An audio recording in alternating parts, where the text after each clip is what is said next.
Joining us now for this coach chat, he is in his 22nd year leading the illustrious Salisbury football team. Here he is, Sherman Wood, everybody. Coach, thanks for joining us today. Cool. Thank you, Will. Thanks for having me. Appreciate it. Not a problem. Yeah, Salisbury coming off an illustrious 2019 campaign with one more cherry on top that came out a couple months ago. Your team was named the sixth most inspiring program amongst NCAA programs in that list of programs that inspire. I mean, that's just one more thing going right about Seagull football. No, it was great. Definitely a great experience for our kids and our staff, and even the community. I tell you, the buzz is still going around. People still asking and congratulating myself and our staff members all around the country on the things that we've done, and we're definitely happy. And it's been definitely was a great ride. And obviously at this point in time, we got to continue that feat and do the best we can to build upon the success we've had this past year. But it definitely was great. More importantly for our seniors, those guys worked really hard to be in a position, and they definitely paved the way for our kids nowadays to get going and continue this process the best we can. It's a great foundation to continue building on that 2019 season, undefeated in the NJAC Conference Champions, National Quarterfinals, and I imagine that it helps all prospects of your football program, all aspects, recruiting, team morale, local support. Everybody's really riding high now on Seagull football. Well, number one, recruiting, no question. Obviously, when you have successful seasons, and in our situation, we've been extremely consistent as a program. That helps out as well. Our tradition is there. 16 years in a row, we've been in the postseason. And to kind of cap off the 2019 season, you can really go out and talk to kids and really be bold about your program and the process. The best thing I can tell you from a recruiting perspective is that now kids will listen a little more. And our institution helps as well. We have an outstanding institution. Our facilities are far greater than quite a few other places that anyone will visit. And our academic reputation is just unbelievable. And you combine those things into one, at least the parents know that their kids will be in a position where they can be successful, whether it's on the field or whether it's off the field. But yes, recruiting has been something that we definitely want to continue to strive for and continue to try to get the best available student athletes for our program. But you're right, the morale, and I think a big deal has been the kids who are now in the program. They understand that it takes a lot to put us in that position on a consistent basis. If this is going to happen again, they have to really work their tails off to make sure things happen the way it happened before. And our goals is going to continue to be pretty strong. Fortunately, we've been able to have a couple of those seniors who have graduated come back and help out on the staff to continue and let those kids know the importance of leadership, the importance of consistency, responsibility, accountability. All those things are extremely important to have a successful program.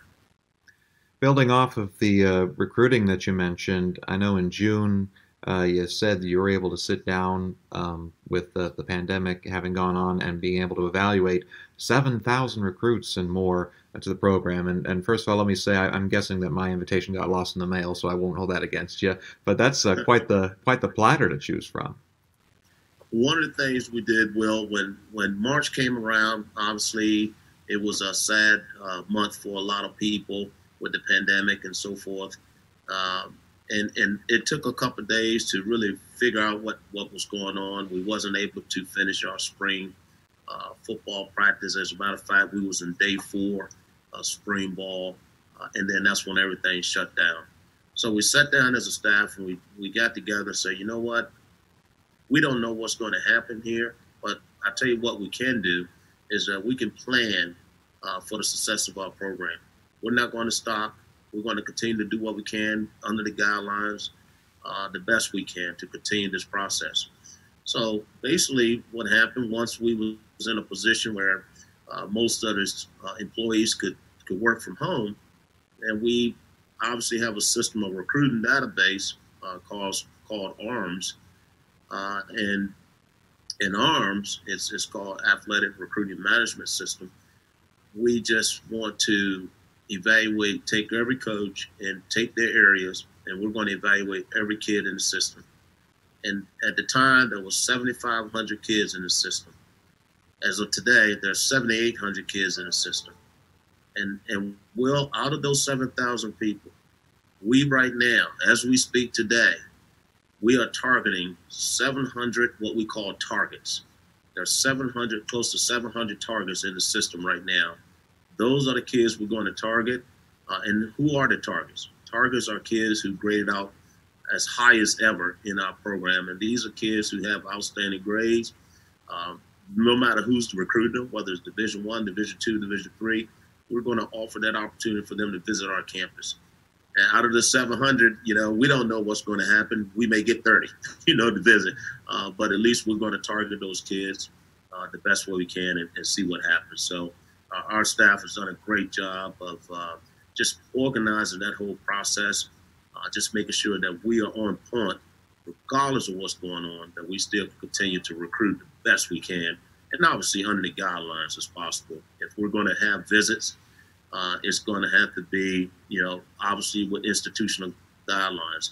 We can only have a certain number of kids. We spoke with admissions, and they educated on us how to run a tour during this time, the number of people that you can have at a certain time. So, we're planning to have a minimum number of folks on campus, but as long as we're able to do so, we're going to just continue to recruit the best available kids as possible. Now, going back to March, you mentioned that it was day 4 of the spring season when the pandemic really ramped up and everything had to be shut down. Well, now we flash forward to the fall, and there's no football season going on right now, and it seems like you've essentially got that spring season that you didn't have, except it's been moved to the fall. Is that a correct assessment? Yes, it was tough. It was tough, There was moments on Saturdays that I think I woke up and thought we had a game. So it took some time to get used to that. I had to figure out what the schedule would be like without football on Saturdays for the first time in a long time. But what we did, another thing we processed through our students is, once the NCAA provided 114 days between the fall and the spring that you can at least have a game, possibly practice, possibly, or even lift weights or any other activities that's involved with football, including meetings and things of that nature, Zoom-wise. You can do those things. What can we do to get the most of our kids out of our kids to make this happen? So what we did, came up with the motto of 114 days to a championship. And regardless of whether we could play or whether we could practice, whatever the case may be, whatever we're able to do within those 114 days, we are going to do it 200%. And fortunately, at least we was able to phase in practice. So as we speak, we wrapped up 22 practices just before Thanksgiving. And we obviously had the support and the help of our athletic trainers. The COVID task force helped us out with the education process of how we can phase in this process. And it worked out well. For example, the first week, basically we were practicing 4 days out of the week, but we can only wear helmets, for the first week. And we had to break up in 2 groups. So there was only 25 at a time in the locker room, and we had a rotating process going throughout those first couple weeks. And even when we was able to phase in phase 2 with the shoulder pads and helmets, we still stayed separate as long as possible. But fortunately, we was able to end the process with a couple scrimmages that end up in a safe mode. We didn't have any serious injuries. Everyone finished up healthy. And it worked out well. We was able to get it in. Our kids was lifting 3 days out of the week. You really can't ask for anything more other than playing a game. But based on what we could do, we was able to finish. And so I believe I calculated what we've done thus far during the fall, and we're below 50 days. So we will carry over a number of days over to the spring within that 114. That we should be in pretty good shape. So we'll see how that goes. It's not just our program, but it's every program that's figuring out the new rules and the new reality. But I can imagine with any sort of change in regulations, there are some things that you actually realize are better now than they were beforehand. Are there certain things that you like about this new setup that you think when things return to closer to normal, you'll end up sticking with? Never thought I'd say this, but the Zoom meetings that we've had, especially the instructional meetings, has been really helpful throughout the process. In other words, there's moments where we have our coordinators, and I use an example of our offensive coordinator was able to instruct certain plays on Zoom before we had to practice the next day, opposed to watching something on film or just going over it over the field. You'd be surprised of the mindset that kids have, because kids are so used to that now. They're so used to visual aid. It's a norm to them. And it has been very helpful when they transition on to the field after those instructional moments. You can see, and I'm observing this, you can kind of see the flow of what they learned the day before virtually and based on transition that on the field. It was a smooth transition. I saw that. And there was still moments where we was able to meet with a couple kids, social distance wise. Defensively, we still had some social distancing meeting with several folks that worked out real well. So we had a combination of both, to be honest with you, Will. But I tell you what, and I'm, the guys will tell you firsthand that I'm no technical guy at all.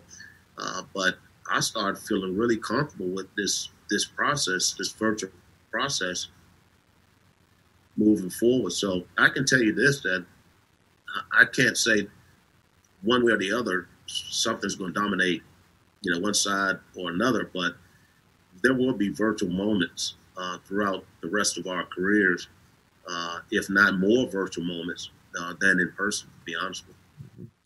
It's all about keeping the good and getting rid of the bad, and that's in not just football, but any scenario of life. And it's all about taking what you learn there and bringing it into the football field, and to get yourself in a position where last year was the national quarterfinals, a couple steps away from the Stag Bowl, the chance to take those last two steps and get there. What does any Division III program have to do in order to break into that club of ultra blue bloods that recently seems to be dominated by Mount Union and Wisconsin Whitewater and Mary Hardin Baylor?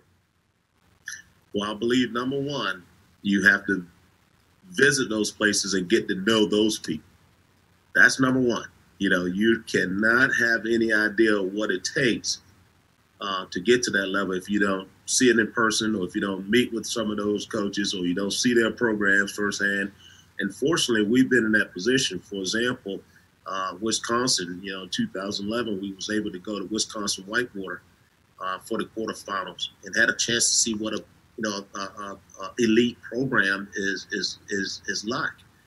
Not just from the players and the coaches, but the town, the administrators, people who support the whole football program. You had a chance to see that firsthand.